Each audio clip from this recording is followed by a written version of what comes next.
Wanaume wenzangu, kuandamana na mama akienda clinic na pia kujua hali yako ya HIV ni muhimu. Inaonyesha unamjali na pia unajali mtoto wako mtarajiwa. Je, unajijua? Unapoendelea kujikinga kutokana na HIV, tafadhali zingatia taratibu zote za serikali za kujikinga na virusi vya corona. HIV, afya bora, maisha bora. Jipime, jiinue. This Christmas, Quickmart wamesema wacha trolley isuffocate, wacha trolley ichoke. Jaza. Kwa sababu there's a whooping 1 million bob to be won. All you have to do ni kupiga shopping worth 1,500 and above. Na uko ndani ya draw. Krisi, ipambe na Quickmart. Quickmart, fresh and easy. 16 days of activism against gender-based violence is an opportunity to make a difference for the better. Every one of us has a role to play to end gender-based violence. Join us to unpack what gender-based violence really means, what it means in Kenya, and the actions we can take to stop it. Maji mdosi wangu ametupa simu yangu ndani ya maji. Mdosi wako kwa sawa? Venye Nkirota ameniambia ajui na akimpigia simu ashiki. Hi! Guy! What the?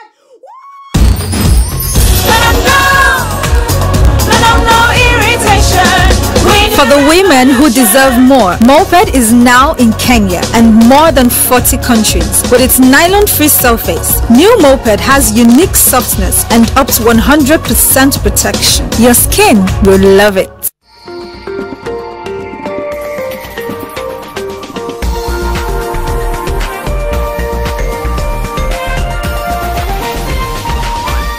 This is NTV.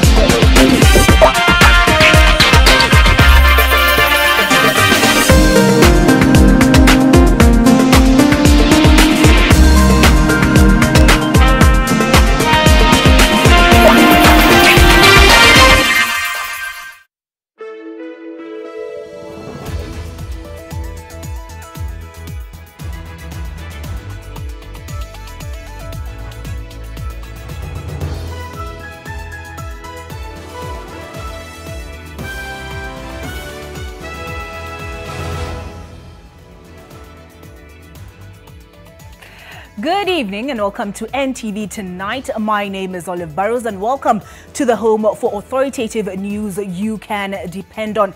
On that note, if you're wondering, are the medics on strike? Are they not? You've come to the right place. Here's what you can expect.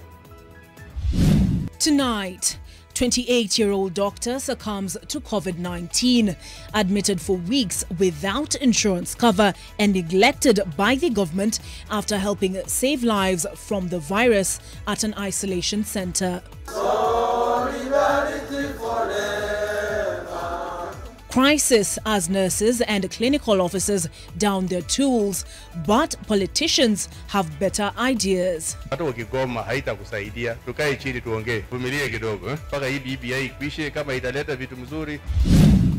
of water has passed under the bridge. We are not actually expecting the goods back. So that one we can't tell you whether you're going to be paid in the amount that you quoted, but that one now will depend between you and the KEMSA. Unfolding drama on how the KEMSA billions were shared out. I am really not happy with the way we are working. And the exasperation as investigations into COVID millionaires drag on. Also tonight, travel made easy. Connection between JKIA and Nairobi's CBD made easier, faster. This is what will give us a very big advantage in terms of making sure Jomo Kenyatta Airport is a hub, making sure that Nairobi as a city is a hub, Finally, an express but dear train service for airport users. And the concerning COVID-19 situation in Kisumu. And at times, there's a report of about 15 people being lost. Defending the BBI push in the pandemic and dismissing the naysayers. BBI say, if you're going to implement 1 shilling, 1 man, 1 vote, you need more constituencies. They, now constituencies are too many. Make up your mind. A sit-down with Kisumu Governor, Professor Peter Anyang' Nyong'o.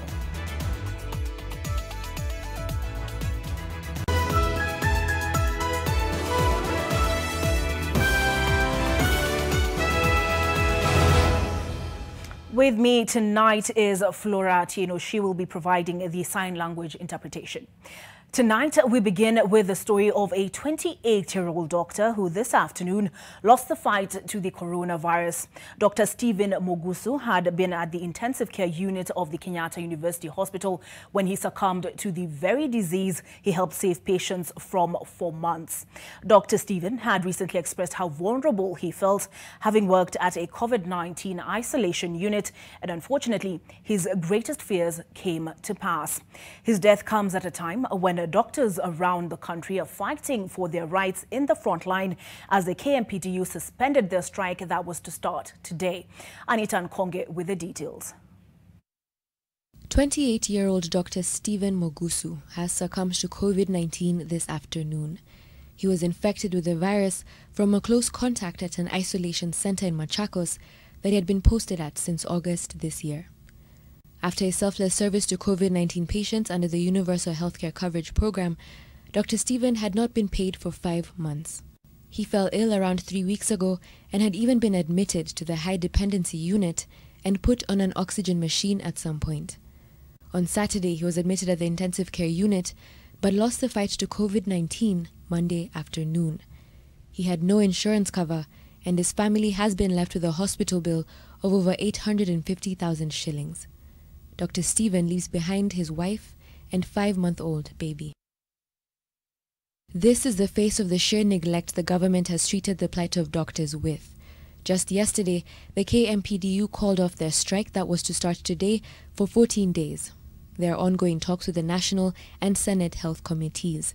Jana ulikuwa mkutano mrefu sana wa masaa 6, lakini baada ya saa 6 tukawa tumekubaliana kwamba huu ndio mkondo tutakaochukua kwa sasa hivi. Kwa hiyo ni kusema kwamba serikali pia walikuwa wamesema wanahitaji huo muda. Kwa hiyo tumewapatia huo muda. The KMPDU maintain, however, that the strike would commence on the 21st of December if their issues remain unresolved. They went on to advise their colleagues not to endanger their lives if they're not provided with adequate PPEs. Advice that is a bit too late for Dr. Stephen Mogusu. In a message sent to his former classmates at the University of Nairobi, Dr. Mogusu asking them to save their lives. My dear colleagues, let me take this opportunity to admonish you today to get your pay or get out while you can with your health or life intact.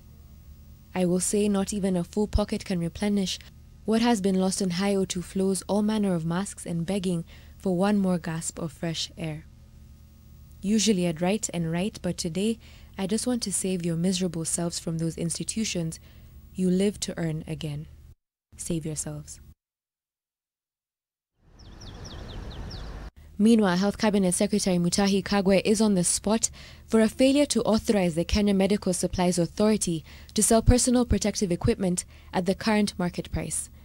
The acting CEO of KEMSA, Edwin Njoroge, informed the Senate Health Committee that KEMSA was currently selling a total of 115,000 PPEs at 9,000 shillings each instead of 4,500 shillings per unit.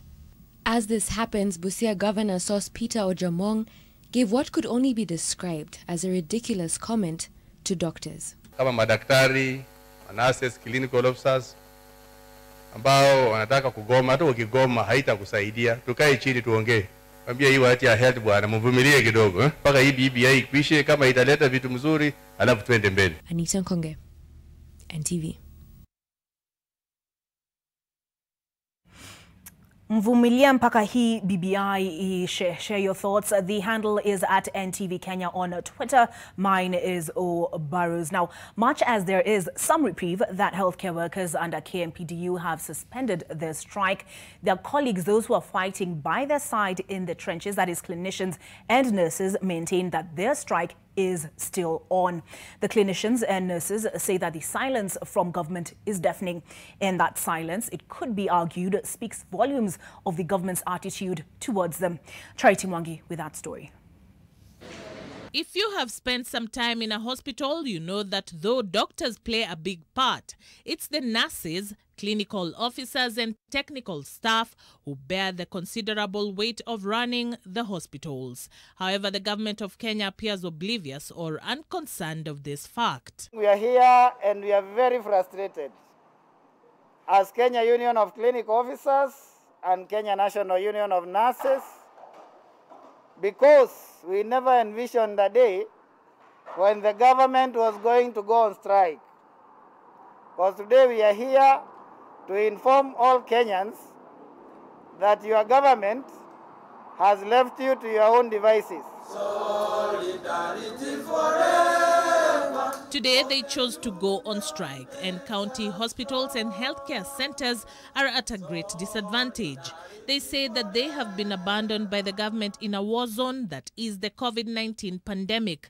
They lack proper facilitation, a situation that seems to endanger their lives. The risk, they say, is not worth their while, as they do not receive compensation commensurate to the risk. Right now, clinic officers earn 3,000 in health risk allowance. Nurses earn 3,850. And then you're expected to use this money to purchase your own PPEs because they are not giving you, and also to pay for your bills whenever you fall sick. The Kenya Union of Clinical Officers and the Nurses Union also want their members adequately covered in case they fall sick. They say that the insurance cover ought to be comprehensive, and in the event of death, the family should be well compensated. That aside, they stand in solidarity with their colleagues under contract who they say have been discriminated against by the government and who operate without medical cover. To start with, contract employment, the way it is being done by the national government, Ministry of Health and the county governments, it is illegal. Because the law is very clear that if you have two people doing work of equal value and you are paying them differently, that is defined under Employment Act Section 5 as discrimination in employment. The effects of the strike continues to be felt in different counties. West Pokot medics stand in solidarity that they will not work until their demands are met. They say that the county has failed to improve their working conditions, demanding that the county also looks into their terms of employment. While West Pokot County government remains mum on the issue, the Rakanithi Governor Muthomi Njuki is using a more diplomatic approach in handling the health crisis. Hata kama strike ni ya national, tafadhali mimi naomba Rakanithi, tafadhali let us go slow on that strike. Tutasupport vile wanasema huko national government, lakini we are in a very delicate situation, especially hapa. With hospitals and medical facilities under the county governments and the Ministry of Health now operating without the 26,000 nurses and over 7,000 clinical officers who are on strike, the country is certainly staring at a debilitating health crisis. Charity Mwangi, NTV. For the union makes us strong.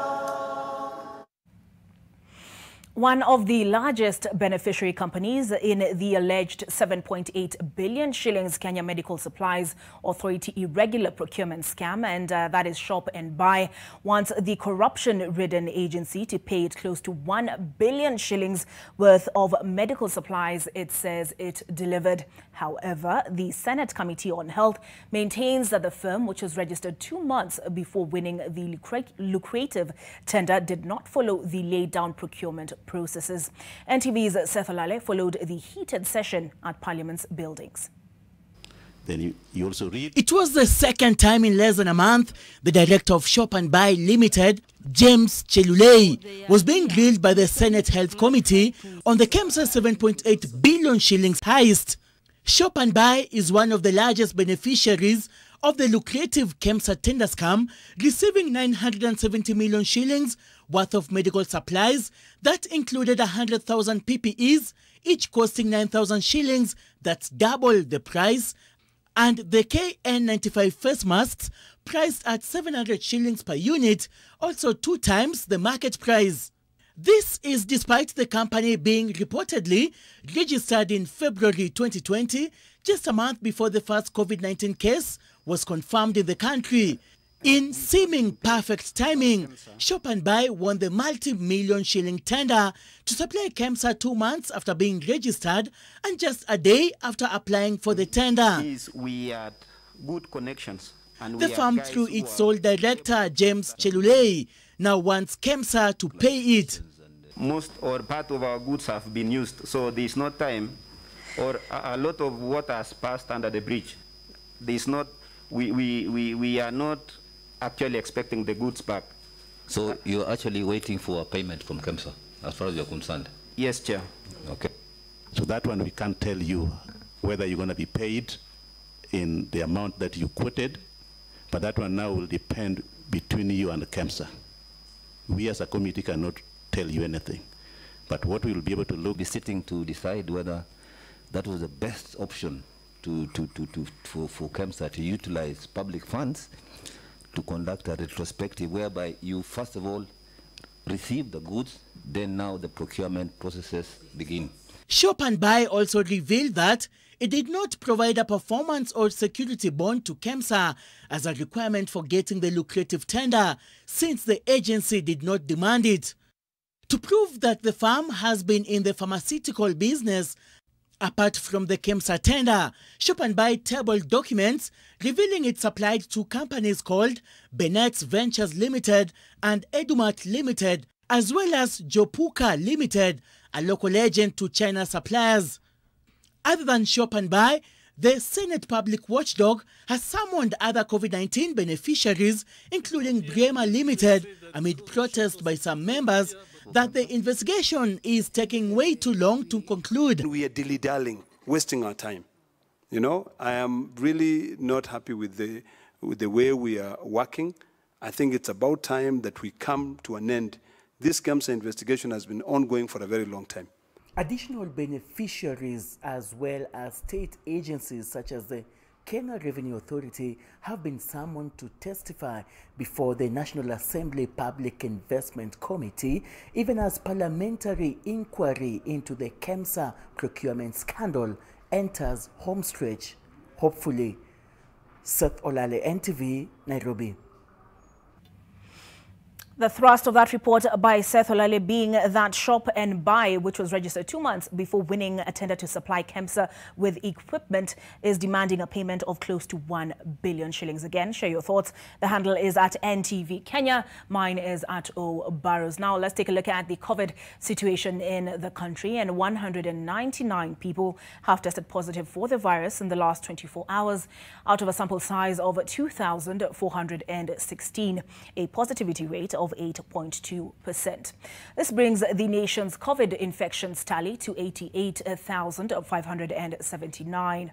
Of those infected, 1,171 are admitted to hospital, with 83 of them in ICU. Another 8,127 are receiving home-based care. 5 fatalities have unfortunately also been recorded in the last 24 hours, bringing the total number of deaths attributed to the COVID-19 virus to 1,531. In the last 24 hours, 485 patients have recovered from the disease, bringing the total number of recoveries to 69,414.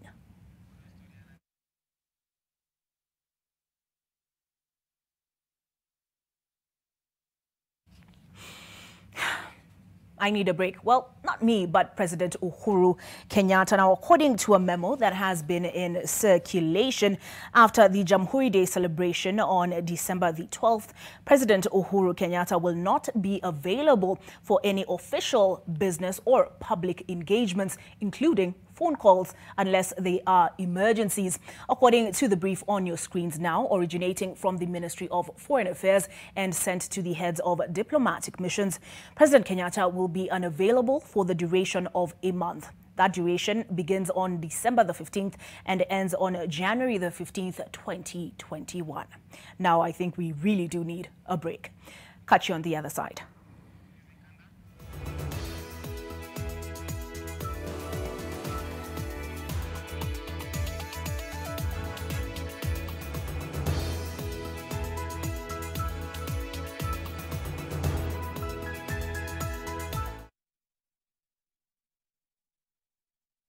What comes to your mind when you think of the perfect home for your family? Is it the beauty, the comfort, the security, the convenience, or even the affordability? Victory Gardens offers exactly that and much more. It is just 10 minutes drive from Kitengela town and 3.8 kilometers off the tarmac. This gated community project comes with solar street lighting, Maram roads, beautiful trees, 24-hour security, and water connected to every plot. Call us today on 0790 300 300. When the world changed, it made us go back to the simple joys and love the little things even more. Like serving up your best, eating together, and sharing more. Now, we'll take nothing for granted and always remember to taste the simple joys.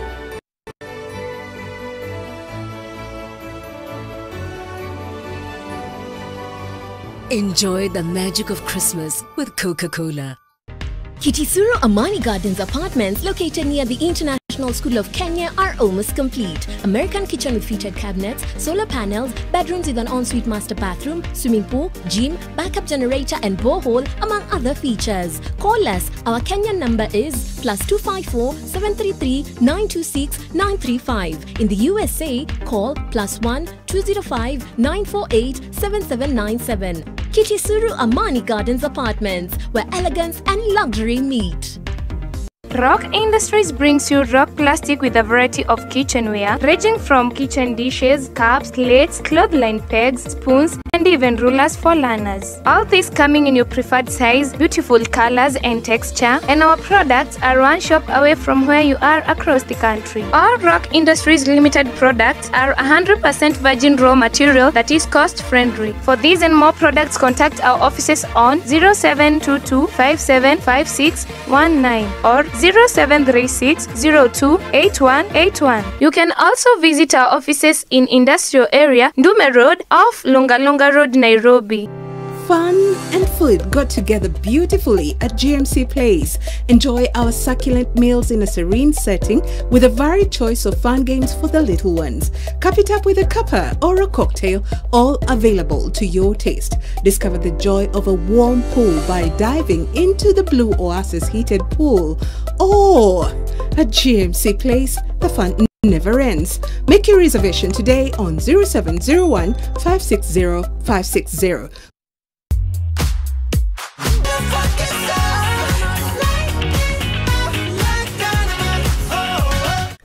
We are here today to pay our tribute to Dudu.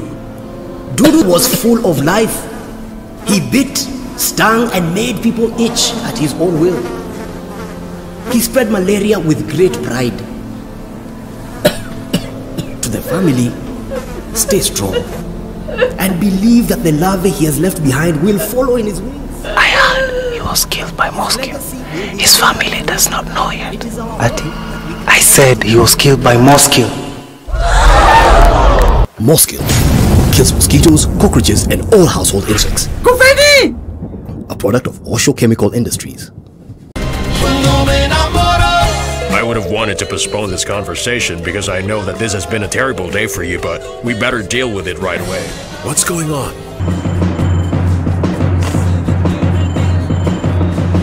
I'm not a sore loser. You betrayed me. You knew what she meant to me. You knew how much I loved that woman. It wasn't my intention that this happened. Get out of here now! Okay, you heard him, Eronimo. You're no longer welcome here.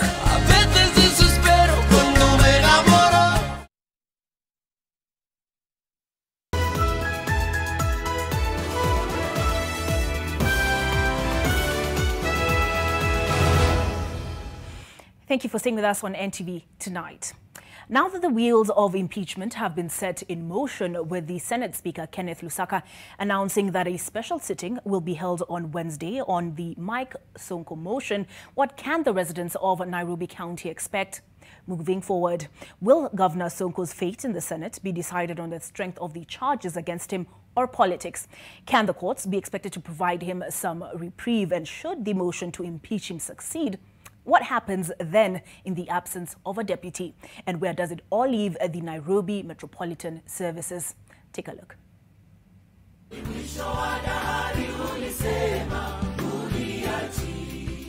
On the Sabbath, Mike Sonko once again turned his eyes to the heavens, documenting how far he's come from his time as an inmate at the Shimolatewa prison. A reckoning, perhaps, now that he runs the risk of losing any power he had left as the governor of the nation's capital. Question is, will it take nothing short of a miracle for the governor to remain in office? The Senate must proceed to confirm the impeachment or to serve him. If the Senate impeaches him, then he may have recourse later. If the court interrogates the circumstance under which Governor Sonko was impeached and finds that indeed his claims had merit, that the MCAs that were away in Malindi did not actually participate in the voting, and that somebody used their passports illegally to vote for them, then the court would reverse that impeachment, consequently reinstating Governor Sonko.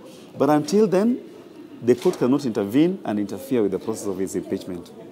The courts have ruled in the past, in the case of Martin Wambora, very clearly that indeed the courts cannot interfere with a constitutional process that has timelines. And that is what happened even in the case of Waititu. He is in court, he was in court during that time. He tried to stop a swearing in. A reinstatement that could be equated to shutting the barn door after the horse has bolted. But let's not jump the gun.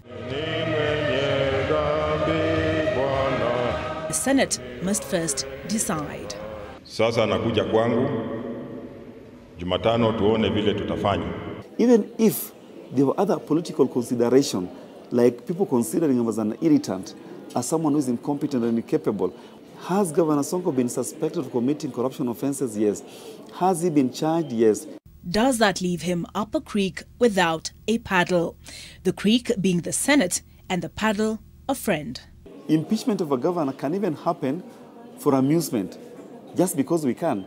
Impeachment is as political as it is legal. Actually, it's more political than legal because the law only provides the procedure.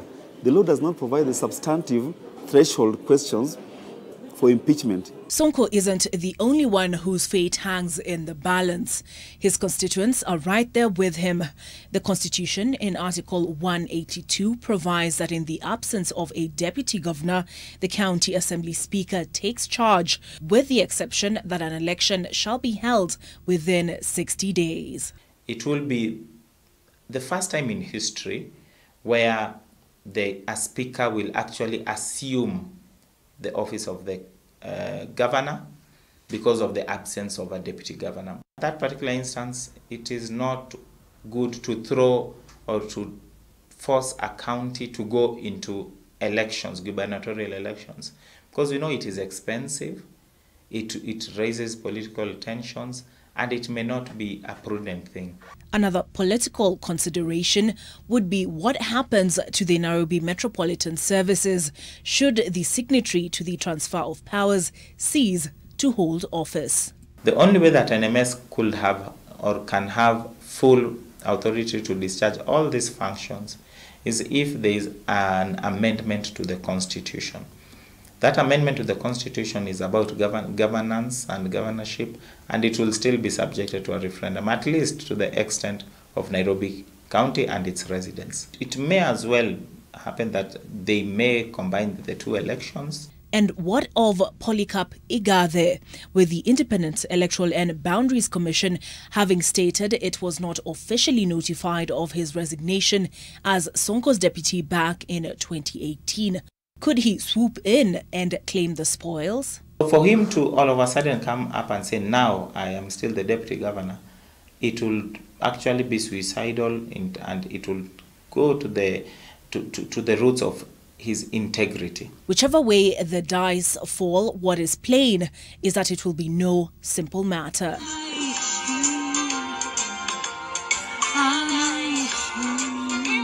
Olive Burrows, NTV.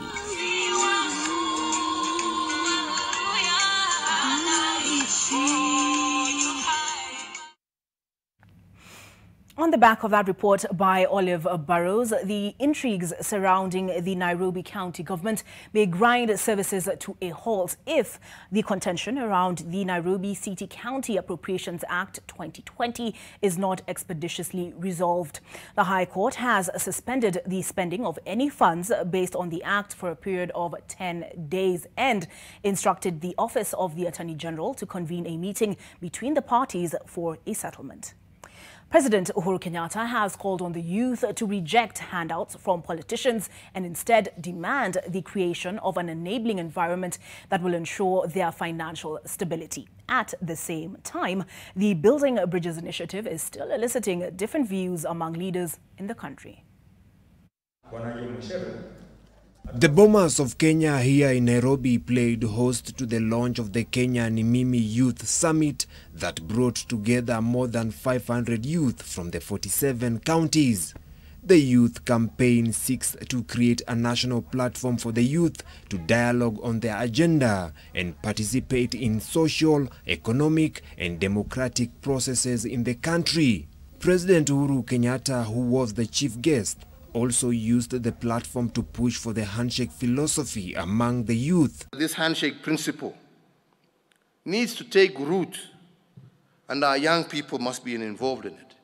You must be able to reach out to each other, irregardless of your ethnicity, irregardless of your political affiliation, to ensure that your agenda takes center stage now and into the future. The president urged the youth to turn down financial handouts from politicians and avoid being used to cause chaos in the society. You must declare that the young people will not be organized by politicians, but by the needs that drive the youth agenda. They must see the opportunity and not the danger in the movement. They must become owners of capital by embracing the habit of saving. Meanwhile, ODM leader Raila Odinga has reiterated that a multi-choice referendum is a no-go zone in the upcoming BBI-driven referendum, contrary to what Deputy President William Ruto has been pushing. Wale ni watu ambaye wanapinga lakini hawajui kupinga. Wanauoga ati watashindwa. Kwa sababu nasema ati leteni multiple. Ngine nasema ati ifanywe na uchaguzi wa 2022. Ikifanya namna hiyo, hizi viti yetu 70 tunaongeza hazitakuweko. Senate Majority Whip Irungu Kangata has called on leaders from Mount Kenya region to unite for the sake of the BBI document, even as the initiative continues to divide politicians across the country. Hatusemi msifanye BBI. We are telling you to be human enough. Mfikirie wale watu ambao leo wanakufa na corona. The Tanga faction and the Kieleweke faction. At least we come together for the sake of this document and to ring fence the many gains that may accrue to this region. Then thereafter, we can as well go back to our factions and continue fighting. Be bold enough and say, this document, I don't want it, and I'll say no. Instead of hiding behind so many kisungu mingi. In a week's time, the Building Bridges Initiative Secretariat is expected to forward the 5.2 million BBI signatures that were collected to the Independent Electoral and Boundaries Commission for verification. Vincent Odur, NTV. I wonder, have you heard of the Kusi Festival? Well, because I do not want you to experience any FOMO, be sure to join me on the other side of this break.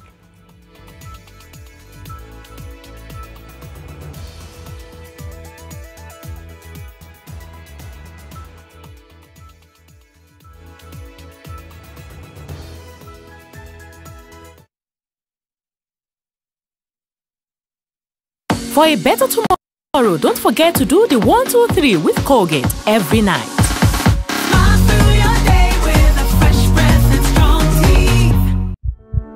Every day, you hear news reports about the violence that children face.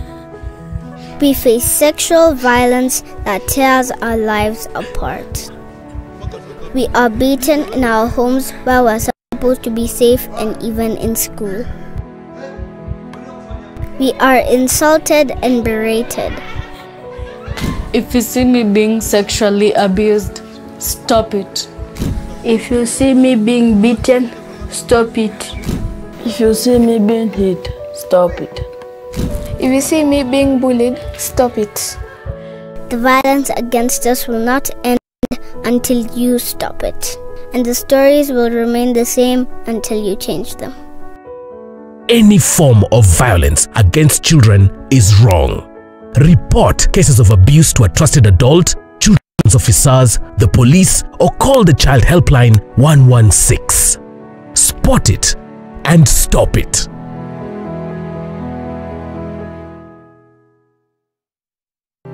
Fun and food got together beautifully at GMC Place.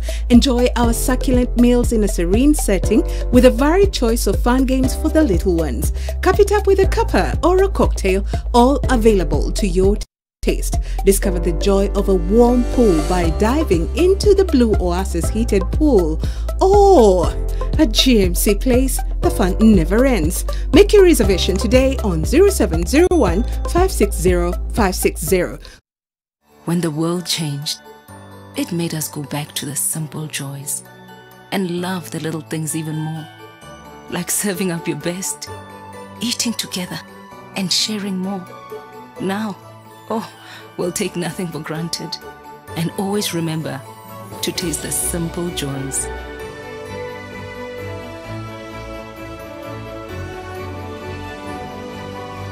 Enjoy the magic of Christmas with Coca-Cola. Maji mdosi wangu ametupa simu yangu ndani ya maji. Mdosi wako kwa sawa? Venye Nkirota ameniambia ajui na akimpigia simu ashiki. Hi! Guy! What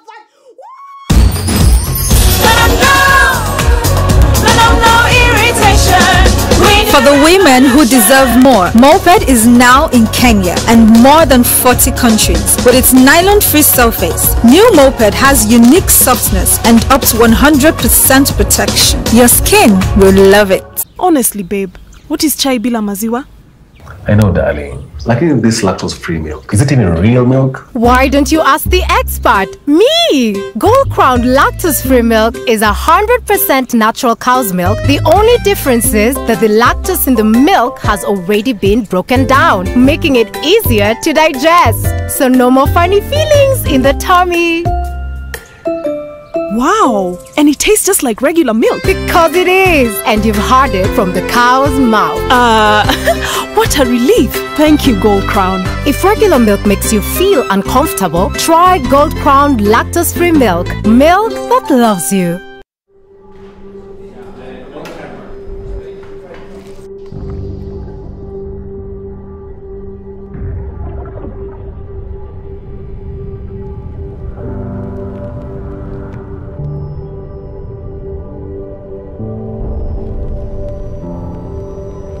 Beat sensitivity pain fast with Sensodyne Rapid Action for clinically proven relief in 60 seconds.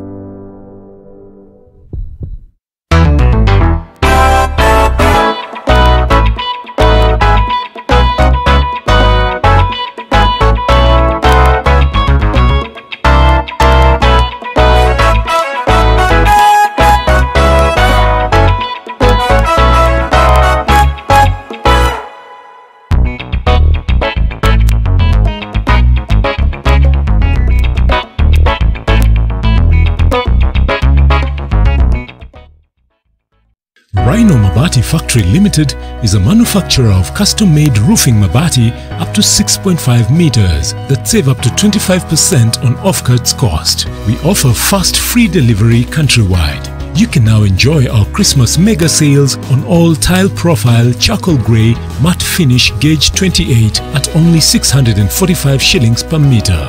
Visit any of our factory showrooms in Kitengela along Namanga Roads or Meru Makutano. Since the start of the COVID-19 pandemic, numerous forms of stigma and discrimination have been reported. COVID-19 is a global epidemic that transmits from person to person.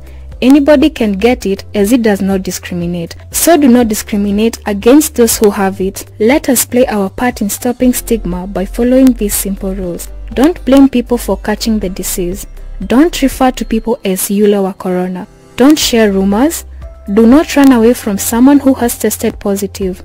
Do not block friends from your phone or social media. Do give facts about the disease. Do share information about risk. Do show kindness to those in need. Teach your children to avoid stigmatizing others. COVID does not discriminate. Don't discriminate. This message is brought to you by Groots Kenya with support from UN Women.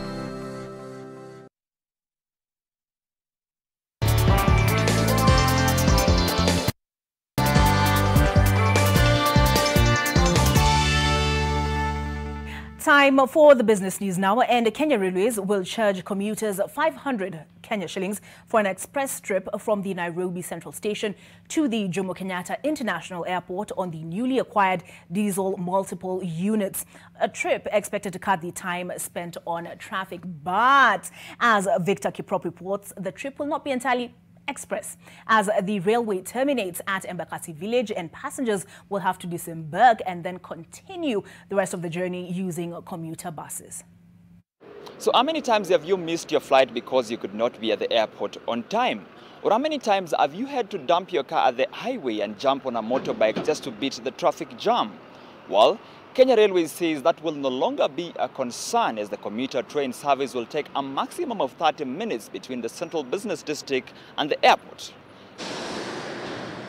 The first part of your journey to the Jomo Kenyatta International Airport using the Nairobi commuter rail service begins at the Nairobi Central Station and terminates at the Embakasi Village train station after about 20 minutes. Then from there, the BRT system, which you go and use what we call the Airport South Road. And that Airport South Road will be exclusively for the BRT system. Commuters will be charged 500 shillings for the express trip, including the BRT service, but they can choose to pay about 140 shillings and take the non-express trip, which will make 3 stops. There will be 3 round non-stop trips to the JKIA in the morning and in the afternoon, in addition to hourly non-express trips. This line which we are commissioning today, we also bring workers who are actually servicing the freight terminals. You saw the freight terminals are actually still very busy. With the ongoing construction works of the Nairobi Expressway, traffic jams on Mombasa Road and Uhuru Highway are becoming a regular fixture, and the commuter rail link could not have come at a better time. If you are looking at a journey that is not more than 30 minutes, compared to what our airport users and especially passengers would experience on Mombasa Highway. So far, the commuter train service has launched on November 10th to serve different areas in Nairobi, ferry more than 220,000 Nairobians every week. The demand for the DMUs is too high, and therefore the 5 units are covering 3 routes. When we have the 6 DMUs here in the country next year, then we'll be able to release the additional DMUs to the other routes. Victor Kiprop, NTV Business. Staying with the transportation theme, the National Transport and Safety Authority has cautioned Kenyans against using customized number plates not issued by the authority, contrary to the Traffic Registration Plates Rules 2016. In a public notice issued on Monday, the authority noted the widespread use of number plates not issued by the authority against sections of the Traffic Act, which require motor vehicles to be installed with prescribed number plates in a prescribed manner, design and color. The authority also noted that newly registered motorcycles were using printed papers indicating the registration as opposed to the required plates.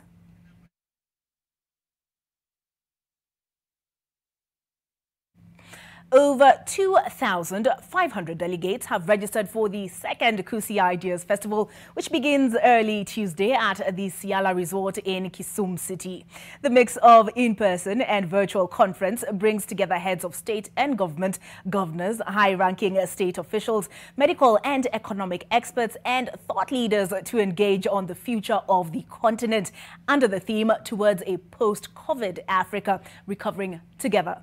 Sessions will be engaging on how the continent has responded to the COVID-19 pandemic and how leaders and citizens can build on the positives for the betterment of the continent. Among leaders to address the conference are President Uhuru Kenyatta, President Paul Kagame of Rwanda, African Union High Representative for Infrastructure Raila Odinga, UNCTAD Secretary General Dr. Muhisa Kitui, and Kisumu Governor Professor Anyang' Nyong'o. All right, and that concludes business news.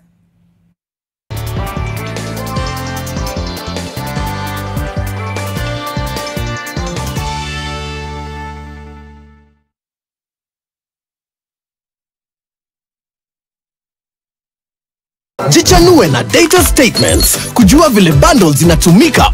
Dial *544# and select check balance. Kumbuka pia, the first time you access your data statements, una get 200 MBs completely free. With the Stay Soft refill, saving money is as easy as snip, pour, mix with water and shake. Stay Soft refill. It's 2 liters of Stay Soft for up to 30% less. Lab Fund came in for County Assemblies Forum as the platinum sponsor on a number of our legislative summits, which no other partner has been able to do. I am very, very pleased to confirm that Lab Fund is a reliable partner. My advice, therefore, is that for those who are there now and those who are to come is to save with Lab Fund. I would advise Lab Fund to move with the times and ensure that we handle the challenges that come with technology, that come with new innovations. Lab Fund, celebrating 60 years of service. Man, you got to have game. When it's all sweat, pressure and anxiety, yet that's just halftime. Stay cool and in the game with Imperial Leather for Men range. Wear luxury. A little luxury goes a long way. How's this season when the family comes together? To reconnect. One thing we do, we watch GoTV. We love it. It is everyone's favorite place this festive season. Usimiss out. Get GoTV decoder kwa shilingi 1999. GoTV. Love it. The county government of Kilifi, with approval of His Excellency the Governor, Honorable Amason Jeffa Kingi, has granted 100% waiver extension on all interest and penalty accrued on outstanding land rates and single business permits. Property owners in Kilifi County are advised to take advantage of the waiver period that starts from 1st December and ends on 31st December 2020. On condition that the principal rates and single business permits are paid in full. Property owners are advised to obtain invoices from the Sub-County Revenue Office where the property is located and make payment by depositing cash or banker's check to our bank account. Once the waiver period lapses, the county government will institute all necessary measures to recover any unpaid rates and penalties, including repossessing the property. Tulipe ushuru. Tujenge Kilifi. Lakewood Emerald School Kitengela. Lakewood Emerald School Kitengela is a leading day and boarding learning institution located in the outskirts of Kitengela town. We offer high-quality education services that are globally competitive. Our vision is to be the global leader in the provision of quality, affordable, and holistic education. It is a sister school to Lakewood School, Komarok, and Lakewood Premier Utawala. Kila siku unapokaza mshipi, unapozidi bidii, unapoongeza maarifa ya kuimarisha maisha, unapoongeza nguvu ya kukusongeza mbele, unaposherehekea na kuwakaribisha wengine kufurahia nawe, unapojijenga kibiashara na kuonyesha penzi lako, unga unaozaidisha uko papo hapo, kuzaidisha utamu wa maisha kwa kila namna, kila mara. familia ya Ajab imeongezeka ili uzidishe mapishi. Mambo ni Ajab.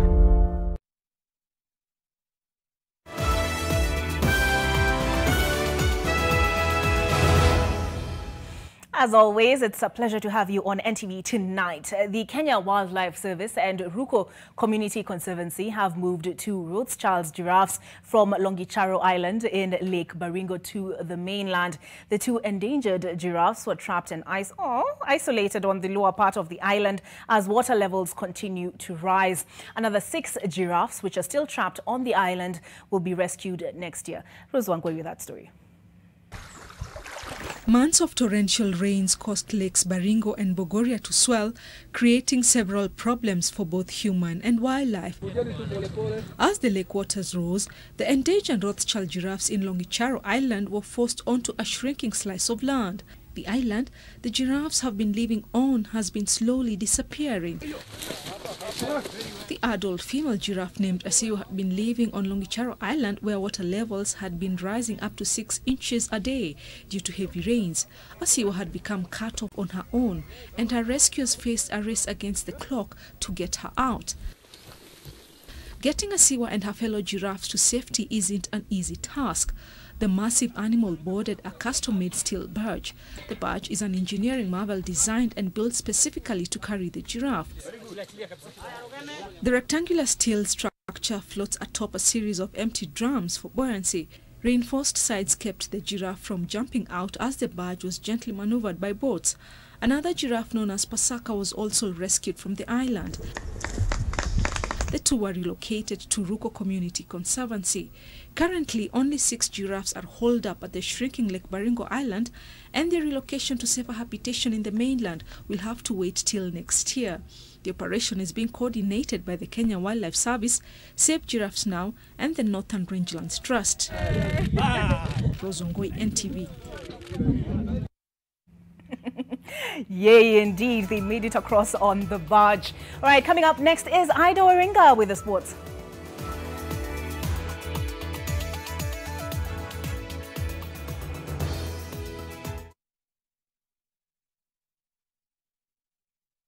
From far with you.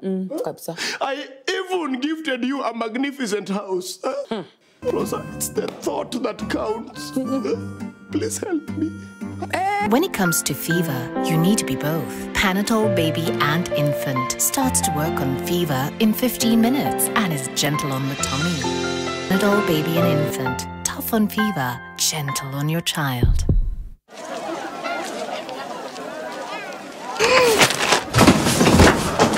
Do your gums hurt? Yeah. Does your toothpaste contain sage, eucalyptus, myrrh, chamomile? All that in one toothpaste? Yes, try Colgate Herbal. Colgate Herbal contains nature's best herbs and Colgate's fluoride technology to give you strong teeth and healthy gums. Ah, Colgate Herbal. Let's go. Colgate Herbal for strong teeth and healthy gums naturally. Roofing Insights. When roofing, choose custom-made roofing mabati that saves up to 25% on off-cut cost. Ensure the company has variety of colors and profiles to choose from. Must be KEBS certified and provide fast and free delivery countrywide. You can now enjoy our Christmas mega sales on all tile profile, charcoal grey, matte finish gauge 28 at only 645 shillings per meter. Visit any of our factory showrooms in Kitengela along Namanga Roads or Meru Makutano. What comes to your mind when you think of the perfect home for your family? Is it the beauty, the comfort, the security, the convenience, or even the affordability? Victory Gardens offers exactly that and much more. It is just 10 minutes drive from Kitengela town and 3.8 kilometers off the tarmac. This gated community project comes with solar street lighting, Maram roads, beautiful trees, 24-hour security, and water connected to every plot. Call us today on 0790 300 300. Did you know at Ruiru Mabati Factory you can open an account and lipa pole pole at your convenience? Did you know at Ruiru Mabati Factory you can get customized sizes according to your roof plan to avoid wastage? Did you know Ruiru Mabati Factory offers free delivery countrywide within 72 hours? To order, call us now on 0111 050 700. Ruiru Mabati Factory, mali safi kwa bei poa. I would have wanted to postpone this conversation because I know that this has been a terrible day for you, but we better deal with it right away. What's going on?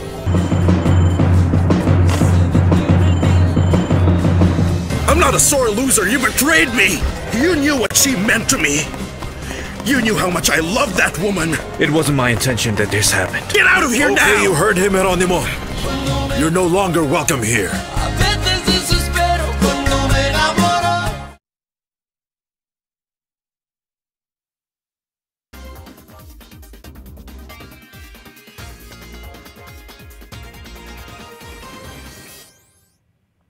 A very good evening. Time for the latest in the world of sport. I'm Ida Waringa. Well, Kenyan-American basketballer Preston Bungei's name featured heavily in the first round of the 2021 FIBA AfroBasket qualifiers. His absence from play was noted by both fans and pundits. Now, with hopes that he might have added to the Kenyan performance in Kigali, Rwanda.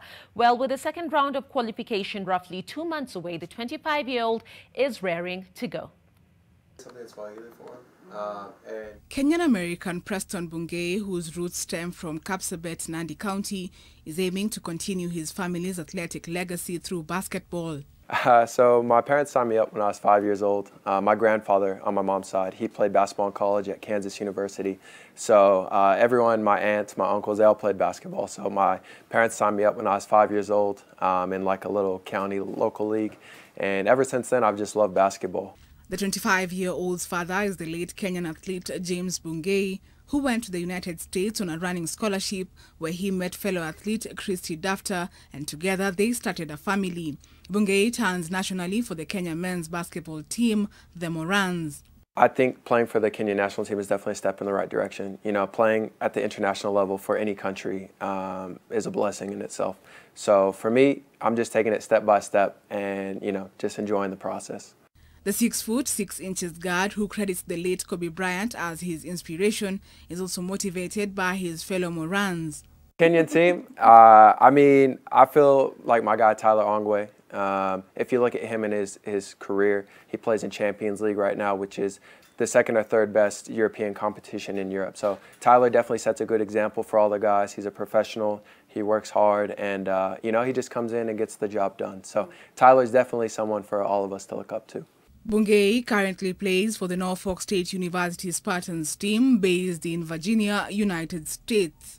He had a prior stint in Bosnia and Herzegovina in the 2019-2020 season, where he was named the Defensive Player of the Year.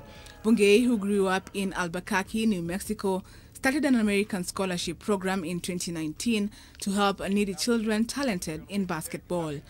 Lokader Natiyom, NTV. Great, and the festive period tends to inspire philanthropy, and Kenyan cyclist Suleiman Kangangi has caught the bug. Kangangi hopes to raise 1 million shillings for charity by riding a 1,000 kilometers distance to Mombasa and back in a record 3 days from 18th December. Kangangi, who has represented the country at the All-Africa Games on 3 occasions and twice at the Commonwealth Games, will cycle alongside 20 other riders to raise funds for Project of Hope Children Home in Nairobi and Happy Reed Center in Eldoret. Kangangi is set to be flanked by high-profile cyclists Jeffrey Langat and Salim Kipkemboi in the ride dubbed Sule 1000 Charity Ride. Normally I do a lot of races in the year, but this year it was different because I didn't do any. I did a couple of races in early January, but after that there was no races for a long time. And I felt very energized at some point in mid of June, July, and I thought I should use my energy before next season starts to do something good for the community. Definitely an interesting initiative there. Well, to the English Premier League, where defending champions Liverpool welcomed the return of 2,000 fans to Anfield with a 4-0 win over Wolves. Mohamed Salah gave the Reds the lead midway through the first half before the final of the game. The win keeps Liverpool level on points with league leaders Tottenham Hotspur, who beat Arsenal 2-0 in the North London derby. Wolves are currently in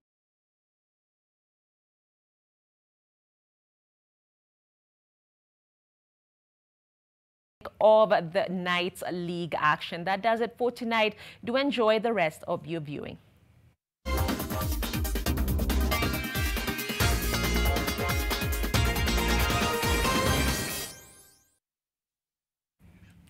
Time for myself and Ida Waringa to sign off, but Flora Atieno stays on as Dan Otieno Mwangi comes in with an interview with the Kisumu Governor, Peter Anyang' Nyong'o. As you recall, Dan Mwangi was in Kisumu Dala for the Dala edition.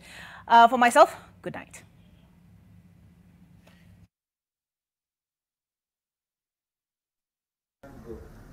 Thank you very much for joining us once again. We're still in the great county of Kisumu, county number 42, and now we have a conversation with the governor, Professor Peter Anyang' Nyong'o. Thank you for speaking to us, Governor. Thank you very much. Thank you for hosting us in your great county. Welcome to Kisumu. Thank you. Yeah. Now, Governor, one of the main things that is at the top of mind everywhere across the world is the COVID-19 situation. Maybe to start with, you could give some insight on what is the status of Kisumu.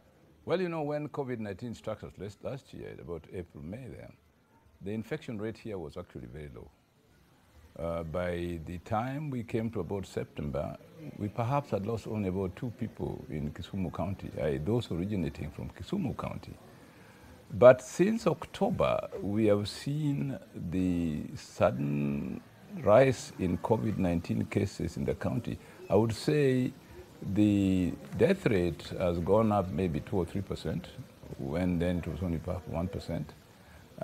We can talk losing about 10 people to 15 people a day sometimes. And according to our experts, led by Professor Kamarugo, we have a group of experts advising the Lake Region Economic Bloc on COVID-19 issues. They have done a survey and they show the graph of increase going up rather steeply in Kisumu County, peaking in June next year. So we're kind of very frightened. We have re-engineered our preventive systems, our surveillance systems. Just this morning I was talking to the chief officer in health, and he was telling me that the face masks that we have bought early in the year, about 350,000 cloth face masks, we're just about to begin giving them out to the vulnerable part of the population, as well as our community health workers, because the nurses and clinical officers and doctors in the hospital are catered for by the usual professional mask that we use. And I think we're not too badly off on the PPEs, provided the money continues to flow from the national government. So I would say that in terms of preparedness, we are not really badly off. But if it peaks exponentially and very high, as we expect it might, according to what the experts have said, then really we have a lot to do. About how many people have you lost? I think to begin with, we are losing about maybe 2 people in a month or something like that. But it has gone up, and at times there's a report of about 15 people being lost in one day. It's not usual on a daily basis, but such occurrences have been noticed in the county. And therefore, I myself wouldn't be kind of sitting in a comfortable zone thinking that this could not be a trend once the new year begins. So we better really begin preparing ourselves for the worst, really. We shouldn't be complacent about it. I also advocating for some sort of lockdown. Okay. And so for you, for Kisumu, you'd like Kisumu to be locked down? For me, I would like Kisumu to be locked down, or I would like Kisumu to ensure that the COVID rules are very strictly adhered to. If Kisumu is not locked down, I would like to strongly advise Kisumu residents that they should celebrate Christmas in families and not go into gatherings which may risk turning a gathering into a tragedy. During the early days of COVID, people were obeying COVID protocols much better. Then things went down and people thought that this COVID is gone, so people relaxed until it started going up again. So we held another summit with the president as Council of Governors. I think this must have been our 7th summit or something. It was decided that we need to tighten COVID protocols and remind people that this time is even more dangerous than the first phase.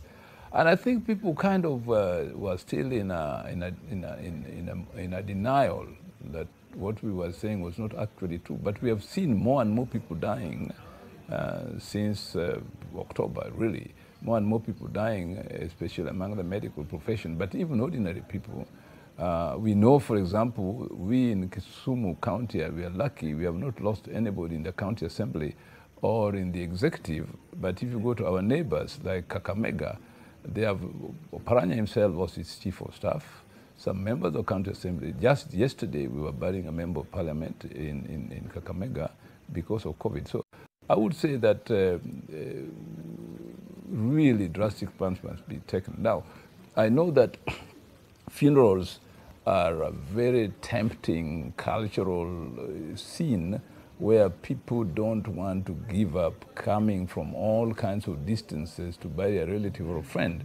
My advice would be really that funerals are the best place for spreading COVID because there's emotion, there's contact, there's closeness, there is forgetting that although you may be saying goodbye to somebody who has left us, if you don't take care of yourself, you too, we may say goodbye to you sooner rather than later.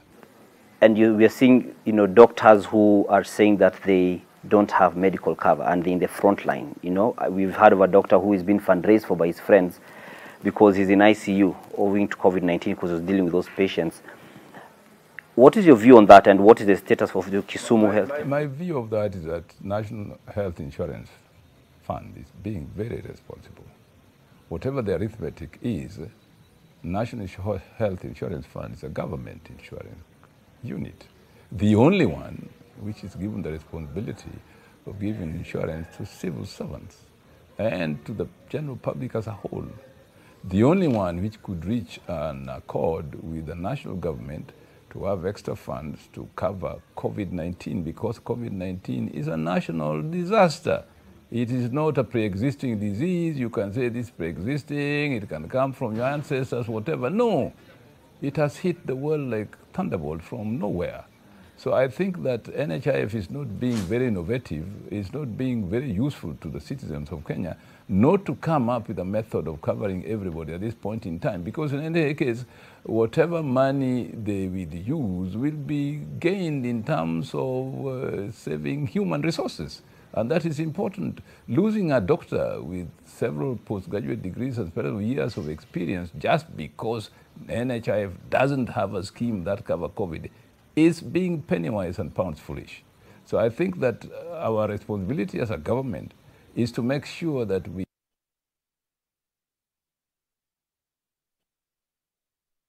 at this point in time, whatever resources we have should be used to safeguard against COVID causing mortalities among our people. Because I know that even when they cause mortality, these people are in the front line of saving lives. So I think it's a travesty of justice, really, not to cover the health professionals who are working in the front line against COVID, but also the ordinary citizens who are, it's not their mistake that COVID is here. So I think my proposal would be to the government, come together with NHIF, come up with a scheme that's an emergency scheme to deal with. In any case, once we get the vaccines sometime this coming year, we will not be in such dire need of having that insurance scheme anymore. You've been in charge of the health docket before. Had you been in the position now, what would you have done different? I would have done exactly what I'm talking about. For example, when I was Minister of Medical Services, at that point in time, I was in charge of NHIF, as well as KEMSA. I remember we took drastic steps to reform KEMSA, and KEMSA had been performing very well until very recently. At that point in time, NHIF was not covering outpatient care. We carried out a trial with both the IFC and Rockefeller Foundation, with a trial in Nairobi as well as Mumias, to find out whether NHIF could cover outpatient anyway. We succeeded, but we are against a lot of resistance because the vested interest in keeping NHIF out of outpatient coverage. But we succeeded, and subsequently, it was that scheme was implemented by NHIF when I was no longer Minister for Medical Services. Also, the super cover that you see today, the study done by IFC and Rockefeller Foundation is what proved that the super cover was possible. Otherwise, at that point in time, NHIF was very conservative about what it did. It called itself National Hospital Insurance Fund. It's me who proposed, you are not a hospital insurance fund, you're a health insurance fund by all means. Do insurance that protects health, not takes people to hospitals. What are you doing for yourself in terms of as a governor, first of all, shield the healthcare workers in your county? Yes. Health professionals are a local union, you know. And so far we have not been given any strike notice by the local union, whom we have been dealing with whenever we have a crisis.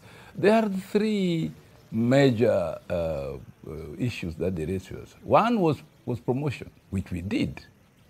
Promote all those who deserved promotion. The process was very rough because I said promotion is an individual issue according to a contract, according to a performance contract, and according to how you have been valued. And so let us promote people qualitatively, not because a union has said so you promote it massively. That is not how promotion is done as far as I know. I mean, I've been an employee too, and I know who was promoted because of what I'd done and how I was assessed. So we agreed on that, and we did go through the process with Public Service Board, and we did promote all those people who deserve promotion, together with the salaries that accompanied such a promotion. The second issue was how promptly they get their salaries every month. We say that's fair. That applies to all civil servants in Kisumu County. So although we have this experience where exchequer release, sometimes it's very late to counties, in Kisumu County, we made arrangements with the bank so that when the exchequer release is late, we can get a loan from the bank and we pay our workers. So our workers are paid promptly at the end of every month so that they don't need to wait. Would that interest then be an unnecessary cost? Well, that's what I'm saying. It's important to look after the interests of our workers, even if it means some cost. Because without them, the county doesn't exist. So in your view, why do you think Treasury is not releasing money? Treasury is broke. They are as broke as a church mouse. Unfortunately, that's the truth. And I don't know how they're going to get out of it. I don't know. I would not say I know. And we don't take that kindly because these functions are given to us by Schedule 4 of the Constitution, and the workers know that we are responsible for the function. They want them to pay them. Other stories between the Treasury is none of their business. Like the Nigerians say, we go take the Panadol and the headache be yours. Now, just to bring to a close, let's touch on a matter that I know is very pertinent to you. And I like that you mentioned, you yourself said that Treasury is broke as a church mouse, especially, which is part of our problems when we are seeing people as critical as medical healthcare workers going on strike and threatening the same for those who have not gone on strike. The feeling is that having the BBI push now is not a priority, especially for a country that is struggling financially in terms of economically. Do you feel that this is a justified view? If you ask me, I was here in this county as a governor in August 2017 and after the elections. If you ask me that we are again going to hold another election with the possibilities of two things, controversy over the results and secondary violence, I would tell you I would do anything to get the BBI passed, if only just for that, to fix the election jinx in this country once and for all, and to ensure that when we hold elections, the loser will accept the results as legitimate, while the winner will celebrate their victory. So the issue of legitimate elections truly democratic elections, something you cannot postpone because of COVID-19. You see the rest of Africa, people are holding elections everywhere, notwithstanding COVID-19. But we want to prepare for 2022 in time so that when we hold it, we are not like Uganda, Bobby Wine and all that thing.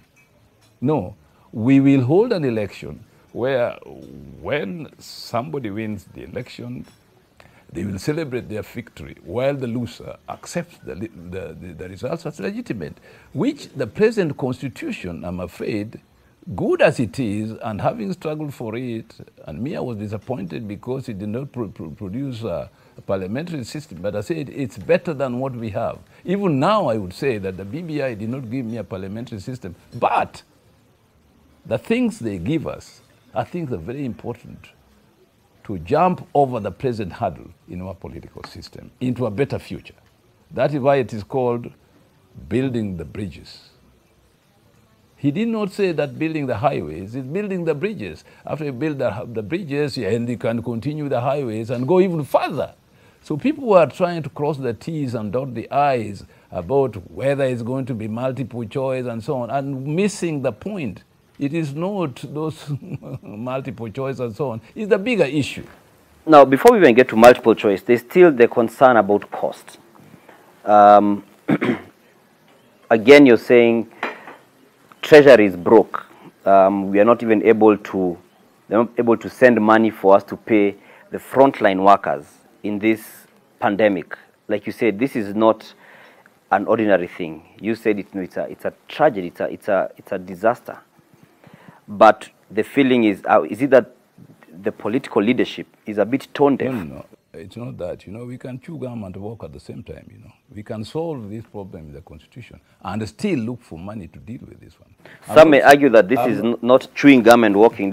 Some feel it's like talking and drinking water. No, that's not true at all. If they understand what I'm saying, unless they're not listening to me. I mean, if they're listening to me, then I can have a dialogue. If they're not listening, then there's a monologue. So all I'm saying is that, look, this issue is as urgent even as dealing with COVID, because there's no need saving all of us. And then when we want to come to 2022, I experienced what I experienced in Kisumu last time. How many people died in 2008? We lost 1,300 people. How many people were displaced? 650,000. In 2010, we improved the Constitution. We didn't lose as many people in 2017 as we had, but we still lost people. Here in Kisumu, baby Pendo died, and remember how painful it was for us and the family to see that, and not just baby Pendo. So what I'm saying is it's not as if, I mean, I put it rather drastically that the Treasury has broke as a church mouse. I don't think it's that serious. It means the money is less to meet everything, but you cannot sacrifice fixing the electoral jinx just because you don't have enough money. Okay. You need to do it because it's a necessity, among other things proposed in the BBI. And the concern of the wage bill, it's because you've got many new positions being proposed at the very top. I tell you, look, that is not even true. I've asked the people who argue like that to do the arithmetic. Do the arithmetic and find out whether what you have now is going to be more expensive than what we shall have. For example, now, all the ministers come from outside Parliament. In the BBI is proposing the ministers will come from Parliament, just a few will come from outside. When I was minister of both of planning and national development as well as medical services, it was my parliamentary salary that I earned. Being a minister, I only earned a small allowance, really. Now, if you are saying this is going to be more expensive, just do the arithmetic, present it to us, and I'll tell you the present government is more expensive than even the coalition government was, where ministers came, and there were 42 of us, where ministers came from Bunge. Okay? Secondly, people want representation. Fair representation. The same people who are saying that it's going to be more expensive are the same people who are saying we want 1 shilling, 1 man, 1 vote. Okay, BBI say, if you're going to implement 1 shilling, 1 man, 1 vote, you need more constituencies. Say, now constituencies are too many. Make up your mind. Do you have 1 shilling, 1 man, 1 vote, which means you have to more constituencies, or what are you doing? So please don't play with our minds, because we can see what is happening. If you want 1 shilling, 1 man, 1 vote, Consequentially, you will need more constituencies, and that is there. In fact, what people are ngangaring about now is not so much constituencies. Nyeri was saying, give us ours. The same people saying, give us ours, the people turn around. No, this BBI is for big men. Really, please.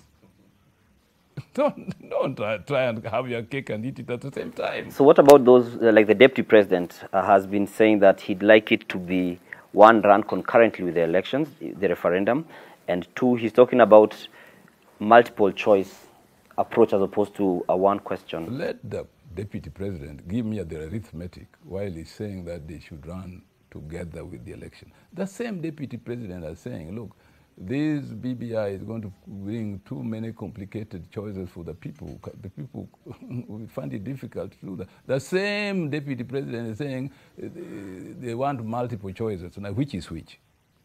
Do you want a simple referendum where people say yes or no? Or do you want a complicated referendum where there are multiple choice? For me, a multiple choice is the following. I will ask myself, this bottle is 5 inches tall. Do you agree? Strongly disagree?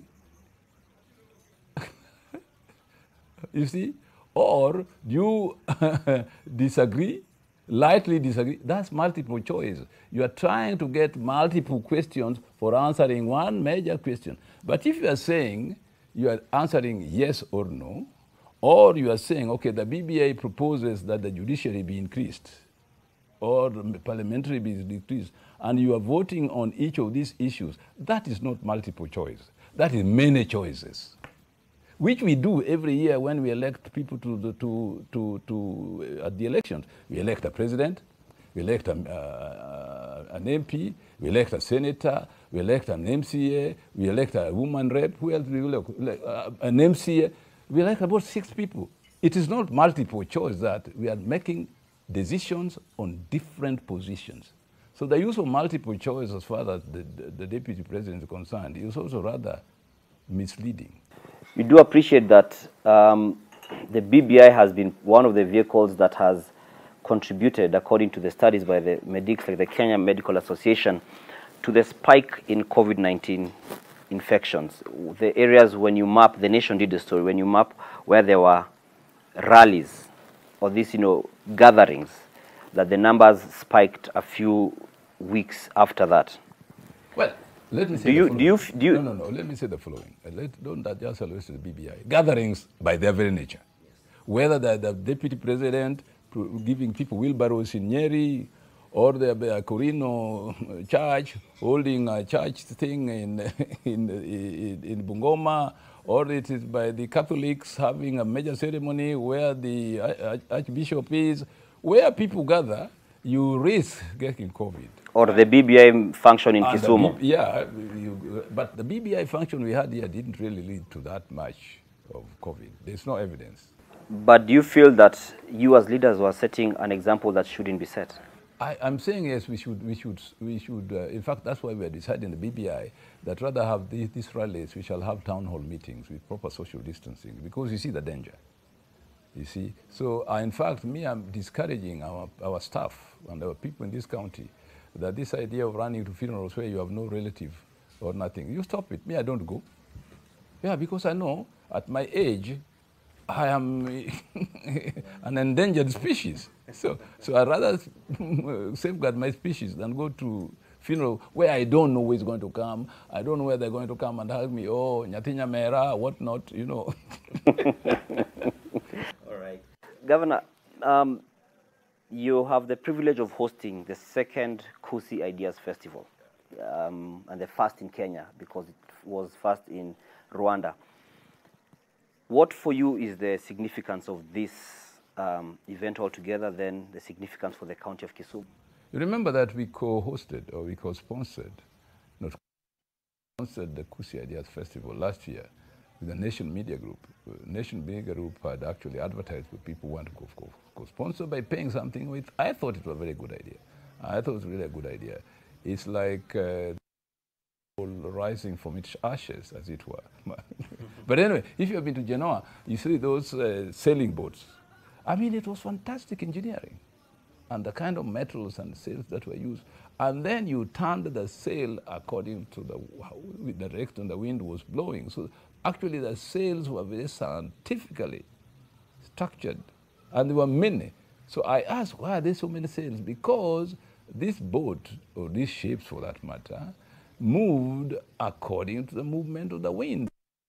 These sails in such a way that when the wind direction turns, you put it so that the ship can continue moving forward. You see what I mean? That was not simple science in those days. And if we could have that science those days, and these days we look for technology and science from outside, we need, like the proverbial owl, rise from our ashes and begin being original and in terms of science and technology. But now it is for us to use Kisumu to open the world to Kenya and East Africa as a whole through ideas like Kusi Ideas Festival. And so what do you feel will be the take home for those who will attend or will, watch the sessions? What do you feel will be the take home for them? It is time, as I said, that we rise like the proverbial owl from our ashes and begin flying with the eagles. In terms of development, in terms of ideas, in terms of technology, in terms of innovation, and we can. And that's why I really like the idea of having technology and incubation and innovation every ward. Let's every county to begin with and evolve it downwards. In Kisumu, we have already started. Okay. Yeah. Governor, are you looking at defending your seat in 2020? Oh, definitely. Okay. I would not be here with you if I wasn't. I would be doing something else, my brother. Yes, yeah. So is this campaign or something? No, it's not campaign. I'm just being honest with you. It's not campaign, but it means that I'm interested in serving my county and my country. That's why I take time and talk to you about these things. If I was not interested, I would be doing something much more interesting somewhere. I won't tell you what it is, but still. maybe you're interested in one of the new seats that is the BBI. No. Believe you me, when I say something, I mean it. I will be here as governor of Kisumu. When I finish my 5 years, you'll find me as a professor emeritus at one or the other university on the face of this earth. So not among the big five? No. We'll hold you to your word if we see you there. No, maybe please hold me to my word, because if you see me there, the heavens will have fallen down.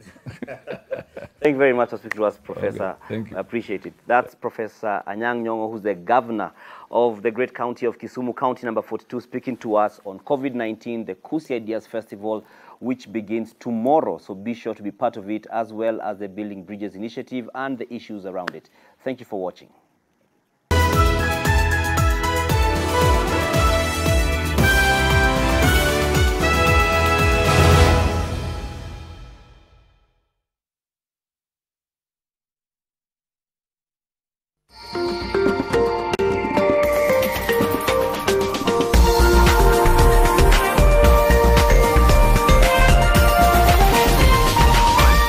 This is NTV.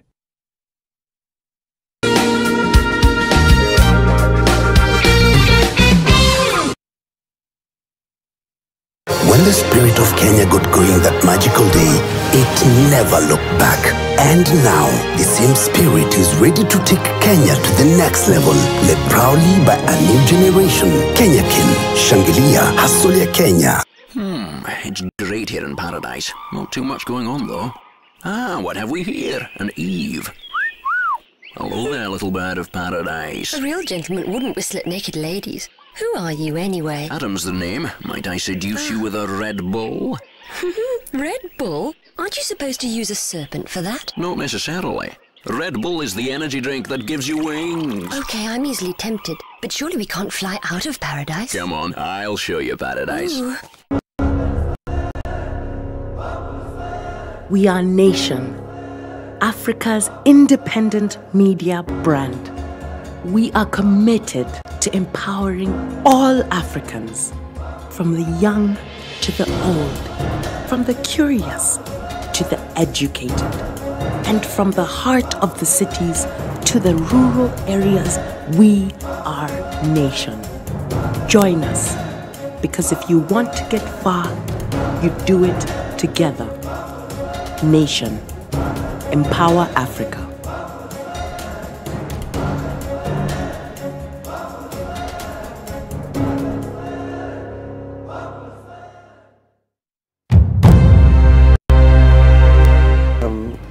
really very happy that the Kusi Ideas Festival is coming to Kisumu. I attended the one in Kigali last year, and I found it very engaging and very informative. So I think it's actually a very good idea. As you know, the pandemic came without any notice to any country. It was so abrupt. Most countries were not prepared for it. There were no budgetary provisions for it. But I want to say that I'm happy the way the African continent actually responded to this challenge. I think Africa has managed much better than the rest of the world, and therefore those who have a chance to come and attend the Kusti Festival meeting in Kisumu next week.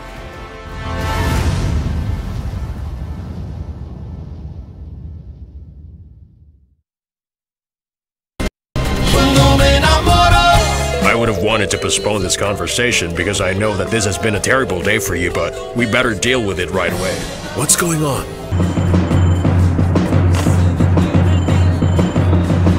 I'm not a sore loser. You betrayed me. You knew what she meant to me. You knew how much I loved that woman. It wasn't my intention that this happened. Get out of here now! Okay, you heard him, Eronimo. You're no longer welcome here. Huyo jamaa unaangalia hapo unamdespise atiana form. Hey, shida. Mungu halali, kuna day utapatana na yeye ameomoka mbaya. Gari ni ile nono na life inamwendea fiti. Na wewe umechapa. Mako. Do hivi, jisort na huyu Morio. Mjenge life. Usije ukaregret maze. To get Jisort na Morio by Vuma, dial *811 *930#. Skiza na Nation.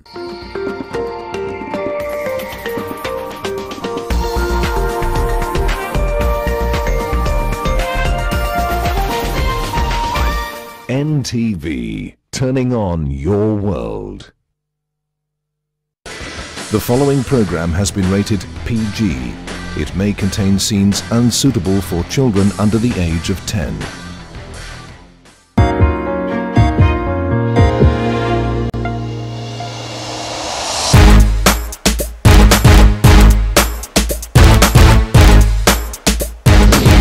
You've heard of frankincense and myrrh from the story of the 3 wise men in the Bible. But do you know what they look like? And more importantly, would you like to find out where you can find them? This week I'm in the north of Kenya to find out how the raw materials for these products are extracted to make essential oils.